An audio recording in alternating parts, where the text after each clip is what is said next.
सत श्री अकाल world news देख रहे देश विदेश के सारे दर्शकों का स्वागत। मैं ਤੁਹਾਡਾ ਰਮਨ ਬਾਜਵਾ। खबरों का विस्तार करांगे पर सब तो पहले एक नजर ਹੁਣ तक ਦੀਆਂ ਹੈਡਲਾਈਨਸ ਤੇ। अमरीका ने एशियाई लोगों खिलाफ हमलिਆਂ ਨਾਲ ਨਜਿੱਠਣ ਲਈ ਅਹਿਮ ਬਿੱਲ ਕੀਤਾ ਪਾਸ। ਕਾਨੂੰਨ ਨੂੰ ਮਨਜ਼ੂਰੀ ਦੇਣ ਲਈ ਵੀਰਵਾਰ ਨੂੰ ਸੈਨੇਟ 'ਚ ਪਈਆਂ ਵੋਟਾਂ। ਸੈਨੇਟ ਨੇ ਹੇਟ ਕ੍ਰਾਈਮ ਬਿੱਲ ਕੀਤਾ ਪਾਸ। मौसमी तब्दीली बारे दुनिया के 40 आगुआं के शिखर सम्मेलन दौरान अमरीका ने किया अहम ऐलान। बाइडन वालों 2030 तक मुल्क दीयां ग्रीन हाउस गैसां की पैदावार अद्धी करन दा ऐलान। भारत जो मिल रहे भरपूर समर्थन की भी की शलाघा। कोविड-19 वायरस को लैके वाशिंगटन यूनिवर्सिटी की रिसर्च विच सनसनीखेज खुलासा। भारत विच मौत इन्फैक्शन की वर्तमान दर का किया मूल्यांकन। देश विच 15 मई तक होर खतरनाक होणगे हालात। 6वीं वर्ल्ड पंजाबी कॉन्फ्रेंस कैनेडा ਲਈ ਭਾਰੀ ਉਤਸ਼ਾਹ। ਮਿਤੀ 25, 26 ਅਤੇ 27 ਜੂਨ ਨੂੰ ਮਨਾਈ ਜਾਏਗੀ ਕਾਨਫਰੰਸ। ਚੇਅਰਮੈਨ ਸਰਦਾਰ ਅਜੈਬ ਸਿੰਘ ਚੱਠਾ ਵੱਲੋਂ ਕਾਨਫਰੰਸ ਦੀ ਚੜ੍ਹਦੀਕਲਾ ਦੀਆਂ ਤਿਆਰੀਆਂ। ਤਬੜਨੇ ਦੇ ਖਾਸ ਵਿੱਚ ਸਭ ਤੋਂ ਪਹਿਲਾਂ ਗੱਲ ਕਰਦੇ ਹਾਂ। ਅਮਰੀਕੀ ਸੈਨੇਟ ਨੇ ਏਸ਼ੀਅਨ ਲੋਕਾਂ ਵਿਰੁੱਧ ਨਫ਼ਰਤੀ ਸੰਬੰਧੀ ਅਪਰਾਧ ਕਾਨੂੰਨ ਨੂੰ ਮਨਜ਼ੂਰੀ ਦੇਣ ਲਈ ਵੀਰਵਾਰ ਨੂੰ 94-1 ਦੇ ਫਰਕ ਨਾਲ ਵੋਟਾਂ ਪਾਈਆਂ, ਜਿਸ ਦਾ ਉਦੇਸ਼ ਇਨ੍ਹਾਂ ਅਪਰਾਧਾਂ ਵਿੱਚ ਹੋਏ ਵਾਧੇ ਨੂੰ ਹੱਲ ਕਰਨ ਲਈ ਸਰਕਾਰ ਦੀਆਂ ਕੋਸ਼ਿਸ਼ਾਂ ਦਾ ਵਿਸਥਾਰ ਕਰਨਾ ਹੈ। ਬਿੱਲ ਜਸਟਿਸ ਵਿਭਾਗ ਇਸ ਲਈ ਇੱਕ ਅਜਿਹੇ ਵਿਅਕਤੀ ਦੀ ਪਛਾਣ ਕਰੇਗਾ ਜੋ ਨਫ਼ਰਤ ਦੇ ਅਪਰਾਧ ਦੀਆਂ ਘਟਨਾਵਾਂ ਦੀ ਜਲਦੀ ਸਮੀਖਿਆ ਕਰੇਗਾ ਅਤੇ ਨਫ਼ਰਤ ਦੇ ਜ਼ੁਰਮਾਂ ਦੀ ਰਿਪੋਰਟ ਕਰਨ ਨੂੰ ਆਸਾਨ ਬਣਾਉਣ ਲਈ ਰਾਜ ਅਤੇ ਸਥਾਨਕ ਸੰਸਥਾਵਾਂ ਨੂੰ ਵਧੇਰੇ ਮਾਰਗਦਰਸ਼ਨ ਪ੍ਰਦਾਨ ਕਰੇਗਾ। ਇਹ ਕਾਨੂੰਨ ਪੀੜਿਤ ਲੋਕਾਂ ਪ੍ਰਤੀ ਜਾਗਰੂਕਤਾ ਅਤੇ ਪਹੁੰਚ ਵਧਾਉਣ ਲਈ ਜਨਤਕ ਸਿੱਖਿਆ ਮੁਹਿੰਮਾਂ ਦਾ ਵੀ ਵਿਸਥਾਰ ਕਰੇਗਾ। ਹਵਾਈ ਦੀ ਡੈਮੋਕ੍ਰੈਟਿਕ ਸੈਨੇਟਰ ਮਾਜ਼ੀ ਹੀਰੋਨੋ ਅਤੇ ਨਿਊਯਾਰਕ ਦੀ ਕਾਂਗਰਸ ਵੂਮਨ ਗ੍ਰੇਸ ਮੈਂਗ ਦੁਆਰਾ ਪੇਸ਼ ਕੀਤਾ ਗਿਆ ਇਹ ਕਾਨੂੰਨ ਪਿਛਲੇ ਸਾਲ ਏਸ਼ੀਆਈ ਵਿਰੋਧੀ ਅਪਰਾਧਾਂ ਵਿੱਚ ਵਾਧੇ ਦੇ ਵਿਚਕਾਰ ਲਿਆ ਗਿਆ। ਸੈਨੇਟ ਦੀ ਵੋਟ ਐਟਲਾਂਟਾ ਖੇਤਰ ਵਿੱਚ ਏਸ਼ੀਆਈ ਮੂਲ ਦੀਆਂ 6 ਔਰਤਾਂ ਸਣੇ 8 ਲੋਕਾਂ ਦੀ ਹੱਤਿਆ ਦੇ ਬਾਅਦ ਇੱਕ ਮਹੀਨੇ ਬਾਅਦ ਹੋਈ ਹੈ। ਅਮਰੀਕੀ ਰਾਸ਼ਟਰਪਤੀ ਜੋ ਬਾਈਡਨ ਵੱਲੋਂ ਜੂਨ ਵਿੱਚ ਆਪਣੀ ਪਹਿਲੀ ਵਿਦੇਸ਼ ਯਾਤਰਾ ਸ਼ੁਰੂ ਕੀਤੀ ਜਾ ਰਹੀ ਹੈ ਤੇ ਇਸ ਦੌਰਾਨ ਉਹ ਪ੍ਰਮੁੱਖ ਅਮਰੀਕੀ ਸਹਿਯੋਗੀਆਂ ਨਾਲ ਗੱਲਬਾਤ ਕਰਨਗੇ। ਬਾਈਡਨ 11 ਤੋਂ 13 ਜੂਨ ਦਰਮਿਆਨ ਇੰਗਲੈਂਡ ਦੇ ਕਾਰਨਵਾਲ ਵਿੱਚ ਆਯੋਜਿਤ ਸਮੂਹ G7 ਸਿਖਰ ਸੰਮੇਲਨ ਦੀ ਮੀਟਿੰਗ ਵਿੱਚ ਹਿੱਸਾ ਲੈਣਗੇ। ਉਸ ਤੋਂ ਬਾਅਦ ਉਹ ਬ੍ਰਿਸਬੇਨ ਜਾਣਗੇ, ਜਿੱਥੇ ਉਹ ਯੂਰਪੀਅਨ ਯੂਨੀਅਨ ਦੀ ਅਗਵਾਈ ਨਾਲ ਮੀਟਿੰਗ ਕਰਨਗੇ ਅਤੇ 14 ਜੂਨ ਨੂੰ ਉੱਤਰੀ ਐਟਲਾਂਟਿਕ ਸੰਧੀ ਸੰਗਠਨ ਦੇ ਨੇਤਾਵਾਂ ਦੇ ਸਿਖਰ ਸੰਮੇਲਨ ਵਿੱਚ ਵੀ ਹਿੱਸਾ ਲੈਣਗੇ। ਅਮਰੀਕਾ ਦੇ ਸਭ ਤੋਂ ਕਰੀਬੀ ਸਹਿਯੋਗੀਆਂ ਨਾਲ ਮੀਟਿੰਗਾਂ ਦਰਮਿਆਨ ਬਾਈਡਨ ਨੇ ਆਉਣ ਵਾਲੇ ਮਹੀਨਿਆਂ ਵਿੱਚ ਤੀਸਰੇ ਦੇਸ਼ ਵਿੱਚ ਆਯੋਜਿਤ ਇੱਕ ਸਿਖਰ ਸੰਮੇਲਨ ਲਈ ਰੂਸੀ ਰਾਸ਼ਟਰਪਤੀ ਵਲਾਦੀਮੀਰ ਪੁਤਿਨ ਨੂੰ ਸੱਦਾ ਦਿੱਤਾ ਹੈ। ਬਾਈਡਨ ਦੀ ਪਹਿਲੀ ਵਿਦੇਸ਼ ਯਾਤਰਾ ਦਾ ਅਰਥ ਅਮਰੀਕੀ ਸਹਿਯੋਗੀਆਂ ਪ੍ਰਤੀ ਟਰੰਪ ਦੇ ਰਵੱਈਏ ਨੂੰ ਪਲਟਣਾ ਹੈ। ਮੌਸਮੀ ਤਬਦੀਲੀ ਦੇ ਮੁੱਦੇ ਉੱਤੇ ਕੰਮ ਕਰਨ ਦੀ ਆਪਣੀ ਵਚਨਬੱਧਤਾ ਨੂੰ ਅਮਲੀ ਰੂਪ ਦਿੰਦਿਆਂ ਅਮਰੀਕਾ ਦੇ ਰਾਸ਼ਟਰਪਤੀ ਜੋ ਬਾਈਡਨ ਨੇ 2030 ਤੱਕ ਮੁਲਕ ਦੀਆਂ ਗ੍ਰੀਨ ਹਾਊਸ ਗੈਸਾਂ ਦੀ ਪੈਦਾਵਾਰ ਅੱਧੀ ਕਰਨ ਦਾ ਐਲਾਨ ਕੀਤਾ ਹੈ। ਰਾਸ਼ਟਰਪਤੀ ਨੇ ਮੌਸਮੀ ਤਬਦੀਲੀ ਬਾਰੇ ਦੁਨੀਆ ਦੇ 40 ਆਗੂਆਂ ਦੇ ਸਿਖਰ ਸੰਮੇਲਨ ਦੌਰਾਨ ਅਮਰੀਕਾ ਵੱਲੋਂ ਇਹ ਐਲਾਨ ਕੀਤਾ ਹੈ। ਇਸ ਸਿਖਰ ਸੰਮੇਲਨ ਦਾ ਮੁੱਖ ਉਦੇਸ਼ ਰਾਸ਼ਟਰਪਤੀ ਟਰੰਪ ਵੱਲੋਂ ਦੇਸ਼ ਨੂੰ ਪੈਰਿਸ ਸਮਝੌਤੇ ਤੋਂ ਬਾਹਰ ਕੱਢਣ ਤੋਂ ਬਾਅਦ ਇਸ ਖੇਤਰ ਵਿੱਚ ਅਮਰੀਕਾ ਨੂੰ ਗਲੋਬਲ ਲੀਡਰਸ਼ਿਪ ਵਿੱਚ ਲੈ ਕੇ ਆਉਣਾ ਹੈ। ਕੈਨੇਡਾ ਦੇ ਪ੍ਰਾਈਮ ਮਿਨਿਸਟਰ ਜਸਟਿਨ ਟਰੂਡੋ ਨੇ ਵੀ ਸਾਲ 2030 ਤੱਕ ਗ੍ਰੀਨ ਹਾਊਸ ਗੈਸ ਐਮਿਸ਼ਨ ਸਾਲ 2005 ਦੇ ਪੱਧਰ ਤੋਂ 40 ਤੋਂ 45% ਹੇਠਾਂ ਲੈ ਜਾਣ ਦਾ ਟੀਚਾ ਰੱਖਿਆ ਹੈ। ਰਾਸ਼ਟਰਪਤੀ ਜੋ ਬਾਈਡਨ ਦੇ ਪ੍ਰਸ਼ਾਸਨ ਨੇ 2030 ਤੱਕ ਜਲਵਾਯੂ ਪਰਿਵਰਤਨ ਤੇ ਕੰਮ ਕਰਨ ਤੇ ਪ੍ਰਦੂਸ਼ਣ ਮੁਕਤ ਊਰਜਾ ਸੰਬੰਧੀ ਵਿੰਡੇਕਾਰਸ ਨੂੰ ਪਾਉਣ ਲਈ ਅਮਰੀਕਾ ਨਾਲ ਸਾਂਝੇਦਾਰੀ ਵਿੱਚ 450 ਗੀਗਾਵਾਟ ਨਵੀਨੀਕਰਨ ਊਰਜਾ ਲਗਾਉਣ ਸੰਬੰਧੀ ਹੋਰ ਕਾਰਜ ਕਰਨ ਲਈ ਭਾਰਤ ਦੀ ਸ਼ਲਾਘਾ ਕੀਤੀ ਹੈ। ਉਧਰ ਕੈਨੇਡਾ ਦੇ ਪ੍ਰਧਾਨ ਮੰਤਰੀ ਜਸਟਿਨ ਟਰੂਡੋ ਵੱਲੋਂ ਇਹ ਵਾਅਦਾ ਕੀਤਾ ਗਿਆ ਕਿ ਕੈਨੇਡਾ ਅਗਲੇ ਦਹਾਕੇ ਦੇ ਅੰਦਰ ਗ੍ਰੀਨ ਹਾਊਸ ਗੈਸਾਂ ਦੇ ਰਿਸਾਅ ਨੂੰ 40 ਤੋਂ 45% ਘੱਟ ਕਰੇਗਾ। ਇਹ ਟੀਚਾ ਕੈਨੇਡਾ ਦੇ ਨੇੜੇ ਭਾਈਵਾਲ ਤੋਂ ਬਹੁਤ ਘੱਟ ਤਾਂਗਪਨ ਹੈ। ਸਰਕਾਰ ਦਾ ਕਹਿਣਾ ਹੈ ਕਿ ਉਹ ਆਪਣੇ ਟੀਚੇ 2030 ਤੱਕ ਮੌਜੂਦਾ ਮਾਪਦੰਡਾਂ ਤੋਂ ਪ੍ਰਾਪਤ ਕਰ ਲੈਣਗੇ ਤੇ ਪੈਰਿਸ ਸਮਝੌਤੇ ਤਹਿਤ ਕੈਨੇਡਾ ਵੱਲੋਂ ਜਿਹੜਾ 30% ਦਾ ਟੀਚਾ ਪੂਰਾ ਕਰਨ ਦੀ ਕੈਨੇਡਾ ਵੱਲੋਂ ਜਿਹੜੀ ਸਹਿਮਤੀ ਦਿੱਤੀ ਗਈ ਸੀ ਉਸ ਨੂੰ ਵੀ ਪੂਰਾ ਕੀਤਾ ਜਾਏਗਾ। ਟਰੂਡੋ ਨੇ ਐਲਾਨ ਅਮਰੀਕਾ ਦੇ ਰਾਸ਼ਟਰਪਤੀ ਜੋ ਬਾਈਡਨ ਦੀ ਅਗਵਾਈ ਵਿੱਚ ਵਿਸ਼ਵ ਆਗੂਆਂ ਦੀ ਹੋਈ ਵਰਚੁਅਲ ਕਲਾਈਮੇਟ ਸਿਖਰ ਵਾਰਤਾ ਦੌਰਾਨ ਕੀਤਾ। ਇਸ ਦੌਰਾਨ ਬਾਈਡਨ ਨੇ 2030 ਤੱਕ ਆਪਣੇ ਦੇਸ਼ ਵਿੱਚ ਗ੍ਰੀਨ ਹਾਊਸ ਗੈਸਾਂ ਦੇ ਰਿਸਾਅ ਨੂੰ 50 ਤੋਂ 52% ਤੱਕ ਘਟਾਉਣ ਦਾ ਤਹੱਈਆ ਪ੍ਰਗਟਾਇਆ। ਆਪਣੇ ਸੰਬੋਧਨ ਵਿੱਚ ਪ੍ਰਧਾਨ ਮੰਤਰੀ ਨੇ ਆਖਿਆ ਕਿ ਇਸ ਸਮੇਂ ਉਹਨਾਂ ਦੀ ਮੁੱਖ ਤਰਜੀਹ ਨੋਵਲ ਕੋਰੋਨਾ ਵਾਇਰਸ ਨਾਲ ਲੜਨਾ ਹੀ ਹੈ, ਪਰ ਸਾਇੰਸ ਦਾ ਕਹਿਣਾ ਹੈ ਕਿ ਕਲਾਈਮੇਟ ਚੇਂਜ ਮਨੁੱਖੀ ਹੋਂਦ ਲਈ ਖਤਰਾ ਹੈ। ਇਸ ਸਿਖਰ ਵਾਰਤਾ ਵਿੱਚ ਚੀਨ, ਭਾਰਤ, ਯੂਨਾਈਟਿਡ ਕਿੰਗਡਮ ਤੇ ਜਾਪਾਨ ਦੇ ਆਗੂਆਂ ਨੇ ਵੀ ਹਿੱਸਾ ਲਿਆ। ਟਰੂਡੋ ਨੇ ਫ੍ਰਾਂਸ ਵਿੱਚ ਆਖਿਆ ਕਿ ਸਾਹਸੀ ਕਲਾਈਮੇਟ ਨੀਤੀਆਂ ਕਾਰਨ ਹੀ ਸਾਹਸੀ ਨਤੀਜੇ ਮਿਲਦੇ ਨੇ। ਫਰਾਂਸ ਦੇ ਇੱਕ ਪੁਲਿਸ ਮੁਲਾਜ਼ਮ ਤੇ ਉਹਨਾਂ ਦੇ ਥਾਣੇ ਵਿੱਚ ਇੱਕ ਵਿਅਕਤੀ ਨੇ ਚਾਕੂ ਨਾਲ ਹਮਲਾ ਕਰ ਦਿੱਤਾ। ਇਸ ਤੋਂ ਬਾਅਦ ਪੁਲਿਸ ਮੁਲਾਜ਼ਮ ਨੇ ਹਮਲਾਵਰ ਨੂੰ ਘੇਰ ਲਿਆ ਤੇ ਉਸ ਨੂੰ ਗੋਲੀ ਮਾਰ ਦਿੱਤੀ, ਜਿਸ ਕਾਰਨ ਉਸ ਦੀ ਮੌਕੇ ਤੇ ਹੀ ਮੌਤ ਹੋ ਗਈ। ਇਹ ਘਟਨਾ ਮਸ਼ਹੂਰ ਇਤਿਹਾਸਿਕ ਰਾਮਬੋਲੇਟ ਸ਼ਹਿਰ ਨੇੜੇ ਸ਼ੁੱਕਰਵਾਰ ਨੂੰ ਵਾਪਰੀ ਹੈ। ਇਹ ਹਮਲਾ ਰਾਮਬੋਲੇਟ ਸ਼ਹਿਰ ਦੇ ਇੱਕ ਸ਼ਾਂਤ ਰਿਹਾਇਸ਼ੀ ਖੇਤਰ ਵਿੱਚ ਮੌਜੂਦ ਪੁਲਿਸ ਸਟੇਸ਼ਨ ਦੇ ਠੀਕ ਅੰਦਰ ਪੈਰਿਸ ਦੇ ਸਾਊਥ ਵੈਸਟ ਇਲਾਕੇ ਵਿੱਚ ਹੋਇਆ। ਹਮਲਾਵਰ ਦੀ ਪਛਾਣ ਅਤੇ ਹਮਲੇ ਦਾ ਮਕਸਦ ਅਜੇ ਤੱਕ ਪਤਾ ਨਹੀਂ ਲੱਗ ਪਾਇਆ। ਅਧਿਕਾਰੀ ਇਸ ਗੱਲ ਦੀ ਜਾਂਚ ਕਰ ਰਹੇ ਨੇ ਕਿ ਇਸ ਘਟਨਾ ਦੇ ਪਿੱਛੇ ਕੋਈ ਅੱਤਵਾਦੀ ਲਿੰਕ ਤਾਂ ਨਹੀਂ।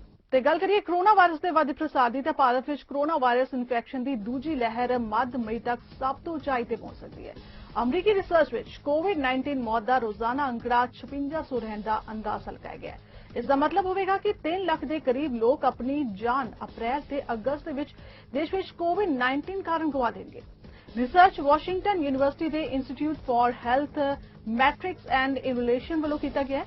ਕੋਵਿਡ-19 ਨਾਲ ਮੌਤਾਂ ਦਾ ਅੰਕੜਾ ਮੱਧ ਮਈ ਤੋਂ ਸਿਖਰ ਤੇ ਇਸ ਸਾਲ 15 ਅਪ੍ਰੈਲ ਤੋਂ ਪ੍ਰਕਾਸ਼ਿਤ ਰਿਸਰਚ ਵਿੱਚ ਮਹਾਮਾਰੀ ਦੀ ਦੂਜੀ ਲਹਿਰ ਤੇ ਕਾਬੂ ਪਾਉਣ ਲਈ ਭਾਰਤ ਦੇ ਰਾਸ਼ਟਰਵਿਆਪੀ ਟੀਕਾਕਰਨ ਅਭਿਆਨ ਤੇ ਉਮੀਦ ਜਾਗੀ ਹੈ। ਮਾਹਿਰਾਂ ਦਾ ਕਹਿਣਾ ਹੈ ਕਿ ਭਾਰਤ ਵਿੱਚ ਕਰੋਨਾ ਵਾਇਰਸ ਮਹਾਮਾਰੀ ਦੀ ਸਥਿਤੀ ਆਉਣ ਵਾਲੇ ਹਫ਼ਤਿਆਂ ਵਿੱਚ ਹੋਰ ਵੀ ਬਦਤਰ ਹੋਣ ਜਾ ਰਹੀ ਹੈ। 12 ਅਪ੍ਰੈਲ ਤੋਂ 1 ਅਗਸਤ ਤੱਕ ਵਾਧੂ 3,29,000 ਮੌਤਾਂ ਹੋਣ ਦਾ ਖਦਸ਼ਾ ਪ੍ਰਗਟਾਇਆ ਜਾ ਰਿਹਾ ਹੈ।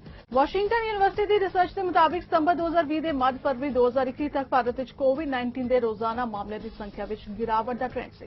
ਪਰ ਦੇਸ਼ ਵਿੱਚ ਇਸ ਪ੍ਰਵਿਰਤੀ ਦਾ ਉਲਟਾ ਅਸਰ ਉਸ ਸਮੇਂ ਦੇਖਿਆ ਗਿਆ ਜਦੋਂ ਅਪ੍ਰੈਲ ਵਿੱਚ ਕਰੋਨਾ ਵਾਇਰਸ ਦੇ ਪੁਸ਼ਟੀ ਨਵੇਂ ਮਾਮਲਿਆਂ ਵਿੱਚ ਅਪ੍ਰਤੱਖ ਵਾਧਾ ਹੋਇਆ। ਕਰੋਨਾ ਵਾਇਰਸ ਦੇ ਰੋਜ਼ਾਨਾ ਮਾਮਲੇ ਪਿਛਲੇ ਸਾਲ ਦੇ ਸਤੰਬਰ ਵਿੱਚ ਸਿਖਰ ਤੇ ਹੋਣ ਦੀ ਤੁਲਨਾ ਵਿੱਚ ਦੁੱਗਣੇ ਵੱਧ ਗਏ। ਗੱਲ ਕਰੀਏ ਬ੍ਰਿਟੇਨ ਦੀ, ਤਾਂ ਬ੍ਰਿਟੇਨ ਵਿੱਚ ਕਰੋਨਾ ਵਾਇਰਸ ਦੇ ਭਾਰਤੀ ਸਟ੍ਰੇਨ ਨਾਲ ਜੁੜੇ 55 ਹੋਰ ਮਾਮਲੇ ਸਾਹਮਣੇ ਆਉਣ ਤੋਂ ਬਾਅਦ ਭਾਰਤ ਆਉਣ ਵਾਲੇ ਯਾਤਰੀਆਂ ਲਈ ਸ਼ੁੱਕਰਵਾਰ ਤੋਂ ਰੈੱਡ ਲਿਸਟ ਕੋਵਿਡ-19 ਯਾਤਰਾ ਪਾਬੰਦੀਆਂ ਸ਼ੁਰੂ ਹੋ ਗਈਆਂ ਨੇ। ਇਨ੍ਹਾਂ ਪਾਬੰਦੀਆਂ ਦੇ ਤਹਿਤ ਭਾਰਤ ਤੋਂ ਲੋਕਾਂ ਦੇ ਬ੍ਰਿਟੇਨ ਆਉਣ ਤੇ ਪਾਬੰਦੀ ਲਗਾ ਦਿੱਤੀ ਗਈ ਹੈ ਤੇ ਨਵੀਂ ਦਿੱਲੀ ਤੋਂ ਆਪਣੇ ਦੇਸ਼ ਪਰਤ ਰਹੇ ਬ੍ਰਿਟਿਸ਼ ਅਤੇ ਆਇਰਿਸ਼ ਨਾਗਰਿਕਾਂ ਲਈ ਹੋਟਲ ਵਿੱਚ 10 ਦਿਨਾਂ ਤੱਕ ਇਕਾਂਤਵਾਸ ਵਿੱਚ ਰਹਿਣਾ ਜ਼ਰੂਰੀ ਹੋਏਗਾ। ਪਾਬੰਦੀਆਂ ਉਦੋਂ ਸ਼ੁਰੂ ਹੋਈਆਂ ਜਦੋਂ ਬ੍ਰਿਟੇਨ ਦੇ ਸਿਹਤ ਵਿਭਾਗ ਦੀ ਇਕਾਈ ਪਬਲਿਕ ਹੈਲਥ ਇੰਗਲੈਂਡ ਨੇ ਦੇਸ਼ ਵਿੱਚ ਵਾਇਰਸ ਦੇ ਤਥਾਕਥਿਤ ਦੋਹਰੇ ਪਰਿਵਰਤਨ ਵਾਲੀ ਭਾਰਤੀ ਸਟ੍ਰੇਨ B1.617 ਨਾਲ ਜੁੜੇ ਇਨਫੈਕਸ਼ਨ ਦੇ 55 ਹੋਰ ਮਾਮਲੇ ਪਾਏ ਜਾਣ ਦੀ ਪੁਸ਼ਟੀ ਕੀਤੀ। ਇਸ ਦੇ ਨਾਲ ਹੀ ਵਾਇਰਸ ਦੇ ਸਟ੍ਰੇਨ ਨਾਲ ਜੁੜੇ ਮਾਮਲਿਆਂ ਦੀ ਕੁੱਲ ਸੰਖਿਆ ਬ੍ਰਿਟੇਨ ਵਿੱਚ 132 ਹੋ ਗਈ ਹੈ। ਤੇ ਗੱਲ ਕਰੀਏ ਕੈਨੇਡਾ ਦੀ, ਤਾਂ ਕੈਨੇਡਾ ਦੇ ਓਨਟਾਰੀਓ ਦੇ ਪ੍ਰੀਮੀਅਰ ਡਗ ਫੋਰਡ ਨੇ ਓਨਟਾਰੀਓ ਅੰਦਰ ਕੋਵਿਡ-19 ਦੀ ਮੌਜੂਦਾ ਸਥਿਤੀ ਬਾਰੇ ਜਾਣਕਾਰੀ ਦਿੰਦੇ ਦੱਸਿਆ ਕਿ ਓਨਟਾਰੀਓ ਅੰਦਰ ਕੋਵਿਡ-19 ਕਾਰਨ ਸਥਿਤੀ ਇਸ ਕਦਰ ਵਿਸਫੋਟਕ ਹੋ ਚੁੱਕੀ ਹੈ ਕਿ ਇੱਕ ਦਿਨ ਦੇ ਅੰਦਰ 15,000 ਕਰੋਨਾ ਦੇ ਕੇਸ ਰਿਪੋਰਟ ਕੀਤੇ ਜਾ ਰਹੇ ਨੇ। ਨਾਲ ਹੀ ਉਹਨਾਂ ਕਿਹਾ ਕਿ ਉਹਨਾਂ ਦੀ ਸਰਕਾਰ ਇਸ ਨਾਜ਼ੁਕ ਸਮੇਂ ਵਿੱਚ ਪੇਡ ਸਿਕ ਲੀਵ ਤੇ ਕੰਮ ਕਰ ਰਹੀ ਹੈ। ਇਸ ਦੇ ਨਾਲ ਹੀ ਉਹਨਾਂ ਕੋਵਿਡ-19 ਮਾਪਦੰਡਾਂ ਲਈ ਓਨਟਾਰੀਓ ਵਾਸੀਆਂ ਤੋਂ ਮਾਫੀ ਵੀ ਮੰਗੀ ਹੈ। Last Friday, in response to extremely troubling modeling that told us we could see well over 15,000 cases a day, we moved fast to put in measures in place to reduce mobility. But we moved too fast. And I know that some of those measures, especially around enforcement, they went too far. Simply put, we got it wrong. We made a mistake. These decisions, they left a lot of people very concerned. In fact, they left a lot of people angry and upset. I know we got it wrong. I know we made a mistake. And for that, I'm sorry and I sincerely apologize. Ontario ਦੇ chief medical ਅਧਿਕਾਰੀ doctor David William ਨੇ Ontario ਅੰਦਰ ਕੋਵਿਡ-19 ਆਊਟਬ੍ਰੇਕਸ ਦੀ ਹਫ਼ਤਾਵਾਰੀ update ਪ੍ਰਦਾਨ ਕੀਤੀ ਹੈ। ਉਹਨਾਂ ਕਿਹਾ ਕਿ ਸੋਮਵਾਰ ਨੂੰ ਓਨਟਾਰੀਓ ਅੰਦਰ 11,363 ਕੇਸ ਰਿਪੋਰਟ ਕੀਤੇ ਗਏ ਨੇ। ਮੰਗਲਵਾਰ ਨੂੰ 3,000 ਤੋਂ ਜ਼ਿਆਦਾ ਅਤੇ ਬੀਤੇ ਦਿਨੀ 3,682 ਕੇਸ ਰਿਪੋਰਟ ਕੀਤੇ ਗਏ। ਡਾਕਟਰ ਡੇਵਿਡ ਦਾ ਕਹਿਣਾ ਹੈ ਕਿ ਪਿਛਲੇ ਹਫ਼ਤੇ ਨਾਲੋਂ ਇਸ ਹਫ਼ਤੇ ਕਰੋਨਾ ਕੇਸਾਂ ਵਿੱਚ ਹਲਕੀ ਗਿਰਾਵਟ ਦਰਜ ਕੀਤੀ ਗਈ ਹੈ। And where we're at and where we might be seen as the weekend comes ahead of us. And since last update on Monday, Ontario's reported a total of 11,363 cases of COVID-19. That means we had 3,469 cases on Tuesday, 4,212 cases Wednesday, and today 3,682 cases. That means our current 7-day average for the COVID-19 cases is 4,176. The interesting thing is that's a decrease from last week's, which was 4,208, so just under a 1% decrease. The provincial cases have increased by 26.4% this past week. That's April 10th to the 16th, to 204 per 100,000 people. Corona ਮਹਾਮਾਰੀ ਦੀ ਸਥਿਤੀ ਨੂੰ ਵੇਖਦੇ ਹੋਏ Canada ਦੇ transport ਮੰਤਰੀ ਉਮਰ ਅਲ ਗਬਰਾ ਨੇ ਐਲਾਨ ਕੀਤਾ ਹੈ ਕਿ ਕੈਨੇਡਾ ਵਿੱਚ 30 ਦਿਨਾਂ ਲਈ ਭਾਰਤ ਅਤੇ ਪਾਕਿਸਤਾਨ ਤੋਂ ਆਉਣ ਵਾਲੀਆਂ ਵਪਾਰਕ ਅਤੇ ਯਾਤਰੀ ਉਡਾਣਾਂ ਨੂੰ ਮੁਅੱਤਲ ਕਰ ਦਿੱਤਾ ਗਿਆ ਹੈ। ਉਨ੍ਹਾਂ ਕਿਹਾ ਕਿ ਅੰਤਰਰਾਸ਼ਟਰੀ ਯਾਤਰੀਆਂ ਲਈ ਕੈਨੇਡਾ ਅੰਦਰ 14 ਦਿਨਾਂ ਦਾ ਕੁਆਰੰਟਾਈਨ ਜ਼ਰੂਰੀ ਹੋਏਗਾ। The COVID-19 pandemic can change rapidly. New variants can spread even faster than before, and our health system is feeling more pressure than ever before. We've been saying for over a year, now is not the time to travel. Ce n'est pas le temps de voyager. Border restrictions can change at any time, and you can be stuck in another country.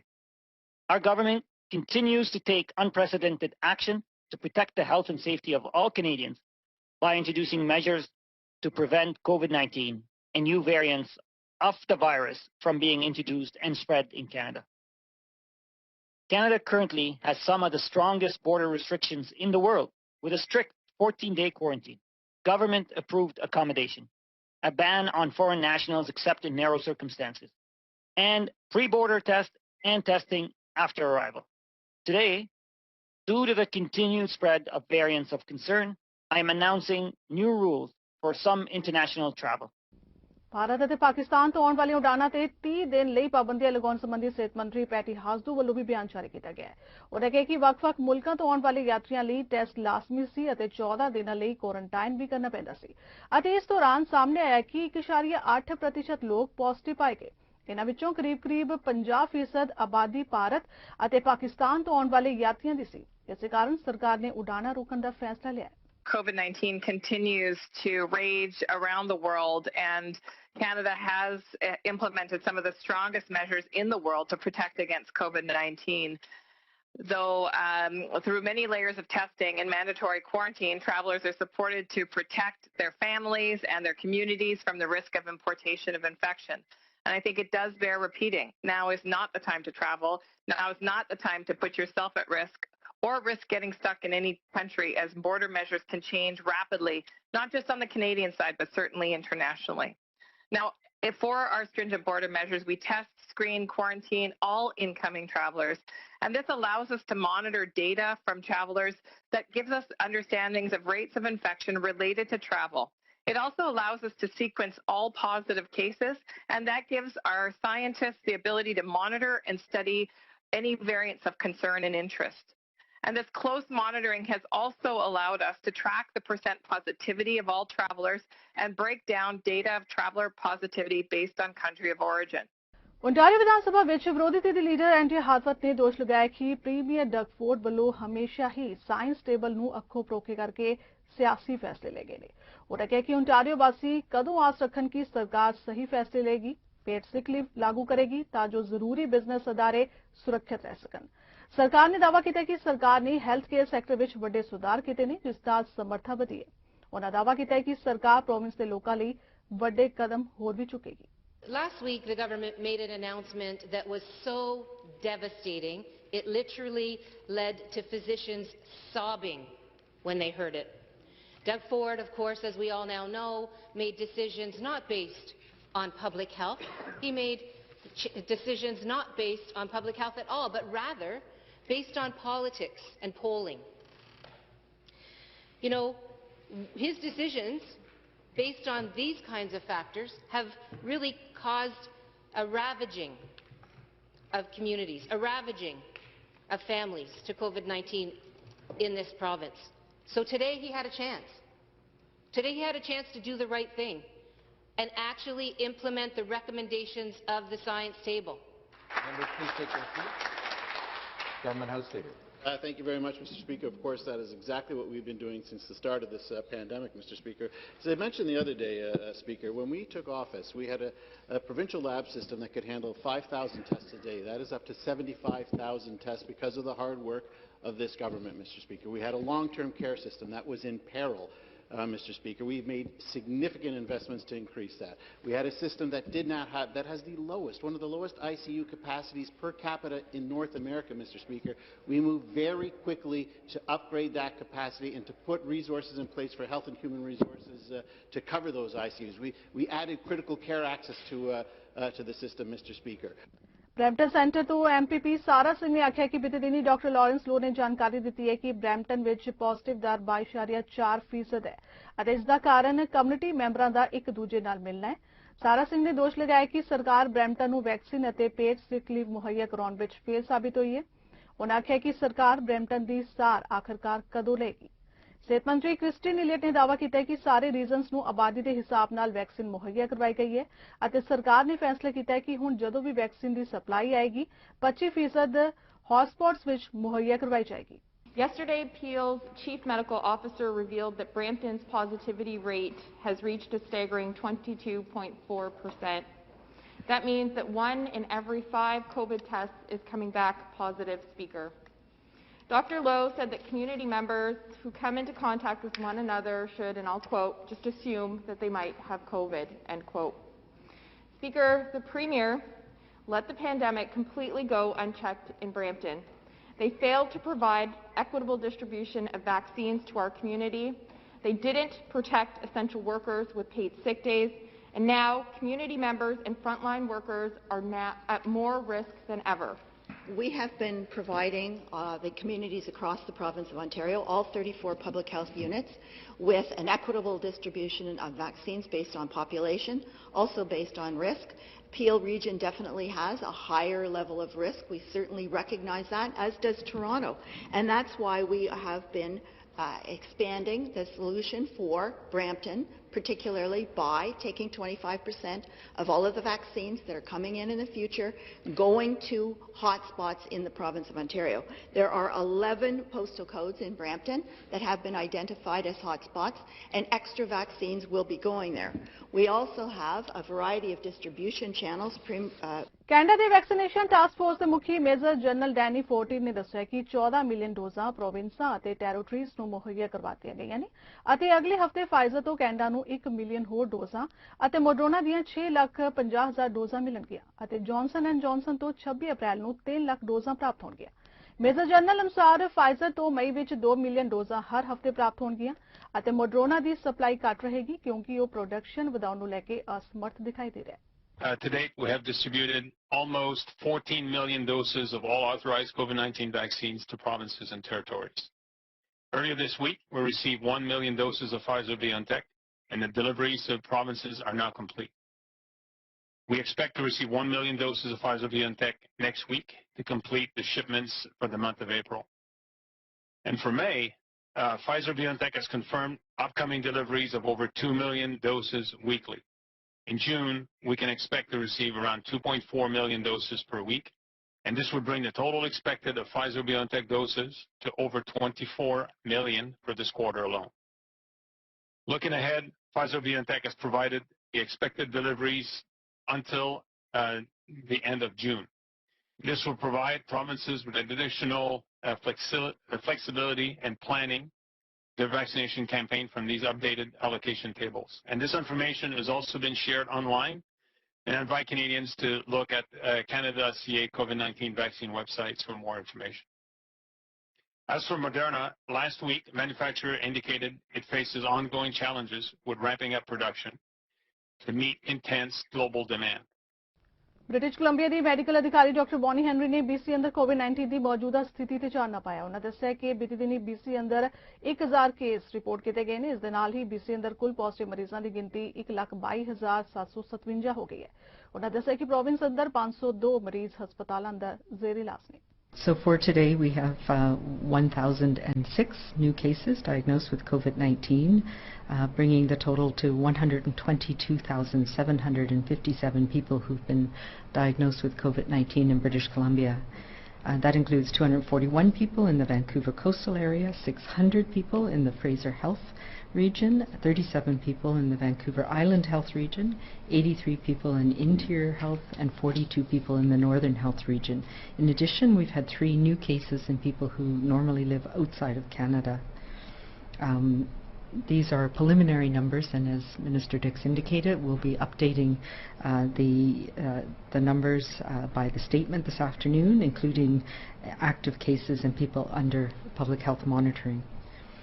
In addition, though, we have 502 people now in hospital across British Columbia, and 161 people who are in critical care or ICU. There's one additional outbreak to report at Mount St. Mary in Island Health, and the additional outbreaks in, that leaves us with 5 active outbreaks in long-term care and assisted living and 7 acute care units. ਤੇ ਗੱਲ ਕਰੀਏ Canada ਵਿੱਚ ਹੋਣ ਜਾ ਰਹੀ 6ਵੀਂ world Punjabi conference ਦੀ ਤਾਂ Canada ਵਿੱਚ ਇਸ ਵਾਰ 6ਵੀਂ ਵਰਲਡ ਪੰਜਾਬੀ ਕਾਨਫਰੰਸ ਮਿਤੀ 25, 26 ਅਤੇ 27 ਜੂਨ ਨੂੰ ਬੜੇ ਉਤਸ਼ਾਹ ਨਾਲ ਮਨਾਈ ਜਾਏਗੀ, ਜਿਸ ਵਿੱਚ ਦੁਨੀਆ ਭਰ ਦੇ ਵਿਦਵਾਨ ਸ਼ਾਮਿਲ ਹੋਣਗੇ। Professor doctor Niaz Ahmed Akhtar, vice chancellor Punjab university Lahore ਸਮਾਗਮ ਦੇ ਮੁੱਖ ਮਹਿਮਾਨ ਹੋਣਗੇ। ਕਾਨਫਰੰਸ ਨੂੰ ਲੈ ਕੇ ਵਿਦਵਾਨਾਂ ਤੇ ਪ੍ਰਬੰਧਕਾਂ ਵਿੱਚ ਭਾਰੀ ਉਤਸ਼ਾਹ ਪਾਇਆ ਜਾ ਰਿਹਾ ਹੈ। 45 ਵਿਦਵਾਨਾਂ ਨੂੰ ਭਾਰਤ, ਪਾਕਿਸਤਾਨ ਤੇ ਆਸਟ੍ਰੇਲੀਆ ਨੂੰ ਸੱਦਾ ਪੱਤਰ ਭੇਜੇ ਜਾ ਚੁੱਕੇ ਨੇ। ਕਾਨਫਰੰਸ ਦੇ ਸਰਪ੍ਰਸਤ ਡਾਕਟਰ ਦਲਜੀਤ ਸਿੰਘ ਸਾਬਕਾ ਵਾਈਸ ਚਾਂਸਲਰ ਨੇ। ਜਗਤ ਪੰਜਾਬੀ ਸਭਾ ਦੇ ਸਰਪ੍ਰਸਤ ਡਾਕਟਰ ਐਸ ਗਿੱਲ ਸਾਬਕਾ ਵਾਈਸ ਚਾਂਸਲਰ ਨੇ। ਕਾਨਫਰੰਸ ਦੇ ਪ੍ਰਧਾਨ ਸਰਦਾਰ ਰਵਿੰਦਰ ਸਿੰਘ ਕੰਗ ਨੇ ਦੱਸਿਆ ਕਿ ਓਨਟਾਰੀਓ ਫਰੈਂਡਸ ਕਲੱਬ ਵੱਲੋਂ ਅੱਜ ਤੱਕ ਕੈਨੇਡਾ ਵਿੱਚ 5 ਵਰਲਡ ਪੰਜਾਬੀ ਕਾਨਫਰੰਸ ਕਰਵਾਈਆਂ ਜਾ ਚੁੱਕੀਆਂ ਨੇ ਅਤੇ ਇਹ 6ਵੀਂ ਕਾਨਫਰੰਸ ਹੈ। ਇਸ ਦੇ ਨਾਲ ਹੀ ਜਗਤ ਪੰਜਾਬੀ ਸਭਾ ਦੇ ਪ੍ਰਧਾਨ ਸਰਦਾਰ ਦਲਬੀਰ ਸਿੰਘ ਕਤੂਰੀਆ ਨੇ ਦੱਸਿਆ ਕਿ ਦੁਨੀਆ ਵਿੱਚ ਹਰੇਕ ਵਿਅਕਤੀ ਤੇ ਸੰਸਥਾ ਜੋ ਪੰਜਾਬੀਅਤ ਦੀ ਚੜ੍ਹਦੀ ਕਲਾ ਲਈ ਅਰਦਾਸ ਕਰੇਗੀ ਨੂੰ ਸੰਸਥਾ ਵੱਲੋਂ ਸਹਿਯੋਗ ਦਿੱਤਾ ਜਾਏਗਾ। ਇਸ ਮੌਕੇ ਅਜੈ ਸਿੰਘ ਚੱਠਾ ਨੇ ਕਾਨਫਰੰਸ ਨੂੰ ਕਾਮਯਾਬ ਕਰਨ ਲਈ ਕੰਮ ਕਰ ਰਹੇ ਹਰ ਮੈਂਬਰ ਦਾ ਧੰਨਵਾਦ ਵੀ ਕੀਤਾ। ਸ੍ਰੀ ਗੁਰੂ ਗ੍ਰੰਥ ਸਾਹਿਬ ਸਤਿਕਾਰ ਕਮੇਟੀ ਐਪਸਫੋਰਡ ਵੱਲੋਂ ਭਾਰਤੀ ਕਿਸਾਨਾਂ ਦੇ ਸੰਘਰਸ਼ ਦੀ ਹਮਾਇਤ ਕਰਦਿਆਂ ਇੱਕ ਮਤਾ ਪਾਸ ਕਰਕੇ ਭਾਰਤ ਦੀ ਮੋਦੀ ਸਰਕਾਰ ਤੋਂ ਮੰਗ ਕੀਤੀ ਗਈ ਹੈ ਕਿ ਪੂਰੇ ਭਾਰਤ ਵਿੱਚ MSP ਸਾਰੀਆਂ ਫਸਲਾਂ ਤੇ ਲਾਗੂ ਕੀਤੀ ਜਾਏ ਅਤੇ ਲੰਮੇ ਸਮੇਂ ਤੋਂ ਅੰਦੋਲਨ ਕਰ ਰਹੇ ਕਿਸਾਨਾਂ ਦੀਆਂ ਮੰਗਾਂ ਪ੍ਰਵਾਨ ਕਰਕੇ ਖੇਤੀ ਸੰਬੰਧੀ ਲਿਆਂਦੇ ਗਏ 3 ਕਾਨੂੰਨਾਂ ਨੂੰ ਤੁਰੰਤ ਰੱਦ ਕੀਤਾ ਜਾਏ। ਇਹ ਜਾਣਕਾਰੀ ਦਿੰਦਿਆਂ ਸਤਿਕਾਰ ਕਮੇਟੀ ਦੇ ਆਗੂ ਕੁਲਦੀਪ ਸਿੰਘ ਸੇਖੂ ਨੇ ਦੱਸਿਆ ਕਿ ਸਤਿਕਾਰ ਕਮੇਟੀ ਵੱਲੋਂ ਇਸ ਮਤੇ ਵਿੱਚ ਇਹ ਵੀ ਕਿਹਾ ਗਿਆ ਹੈ ਕਿ ਸਰਕਾਰਾਂ ਜੋ ਵੀ ਕਾਨੂੰਨ ਲਾਗੂ ਕਰਦੀਆਂ ਨੇ ਉਹ ਦੇਸ਼ ਦੇ ਲੋਕਾਂ ਦੇ ਹੱਕਾਂ ਉੱਪਰ ਡਾਕਾ ਮਾਰਨ ਲਈ ਸਗੋਂ ਆਪਣੇ ਨਾਗਰਿਕ ਦਾ ਜੀਵਨ ਬਿਹਤਰ ਬਣਾਉਣ ਲਈ ਬਣਾਉਂਦੀਆਂ ਨੇ। ਉਨ੍ਹਾਂ ਕਿਹਾ ਕਿ ਖੇਤੀ ਸੰਬੰਧੀ ਬਣਾਏ ਨਵੇਂ ਕਾਨੂੰਨ ਕਿਸਾਨਾਂ ਦੀ ਸਹਿਮਤੀ ਤੋਂ ਬਿਨਾਂ ਲਾਗੂ ਕੀਤੇ ਜਾ ਰਹੇ ਨੇ। ਸਰਕਾਰ ਇਹਨਾਂ ਨੂੰ ਰੱਦ ਕਰਕੇ ਦੇਸ਼ ਦੇ ਮਾਹੌਲ ਵਿੱਚ ਫੈਲ ਰਹੀ ਅਸ਼ਾਂਤੀ ਨੂੰ ਖਤਮ ਕਰੇ। ਸਤਿਕਾਰ ਕਮੇਟੀ ਵੱਲੋਂ ਸਰੀ, ਐਪਸਫੋਰਡ, ਡੈਲਟਾ, ਵੈਨਕੂਵਰ ਦੀਆਂ ਸਿਟੀ ਸੰਸਥਾਵਾਂ ਵੱਲੋਂ ਕਿਸਾਨਾਂ ਦੇ ਹੱਕ ਵਿੱਚ ਮਤੇ ਪਾਸ ਕਰਨ ਦੀ ਸ਼ਲਾਘਾ ਕੀਤੀ ਗਈ ਤੇ ਹੋਰਨਾਂ ਸੰਸਥਾਵਾਂ ਨੂੰ ਵੀ ਭਾਰਤੀ ਕਿਸਾਨਾਂ ਦੇ ਹੱਕ ਵਿੱਚ ਅੱਗੇ ਆਉਣ ਦੀ ਅਪੀਲ ਕੀਤੀ ਗਈ। ਫਿਲਹਾਲ ਵਰਲਡ ਨਿਊਜ਼ ਵਿੱਚ ਇੰਨਾ ਹੀ। ਦੇਸ਼ ਉਹਨਾਂ ਦੀ ਬਾਕੀ ਖਬਰਾਂ ਦੀ ਜਾਣਕਾਰੀ ਲਈ ਤੁਸੀਂ ਬਣੇ ਰਹੋ ਸਾਡੇ ਨਾਲ। ਚੜ੍ਰਿਕਲਾ ਟਾਈਮ TV ਤੇ। ਧੰਨਵਾਦ।